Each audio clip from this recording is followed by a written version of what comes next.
Hi everyone, వంకాయ తాలింపు ఎలా చేయాలో చూద్దాం. ముందుగా గిన్నెలోకి వాటర్ తీసుకొని కొద్దిగా పసుపు కొద్దిగా ఉప్పు వేసుకున్నాను. తర్వాత వంకాయలు కట్ చేసుకొని కొద్దిసేపు ఉడికించుకున్నాను. ఎక్కువ ఉడికించుకుంటే నుజ్జు నుజ్జు అయిపోతాయి. అలా ఉడికించుకొని వడపోసుకున్నాను. తర్వాత కడాయి స్టవ్ పైన పెట్టుకొని కొద్దిగా ఆయిల్ వేడికిన తర్వాత తిరగమాత గింజలు, ఆనియన్స్, కరివేపాకు, ఎండుమిరపకాయలు వేసుకొని తాలింపు బాగా ఎర్రదోరలుగా వేయించుకొని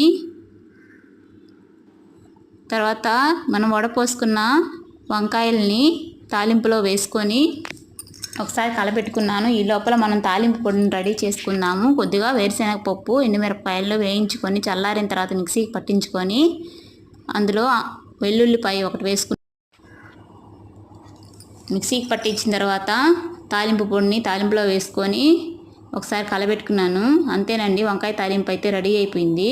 తర్వాత స్టవ్ ఆపేసుకుందాం. 2 నిమిషాలు వేగిన తర్వాత నా ఛానల్ కనుక ఫస్ట్ టైం చూస్తున్నట్లయితే ప్లీజ్ షేర్ చేయండి, లైక్ చేయండి, సబ్స్క్రైబ్ చేయండి. ఇలా స్టోర్ చేసుకున్నానండి. ఎప్పుడు కావాలంటే అప్పుడు మనం తాలింపులోకి వేసుకోవచ్చు.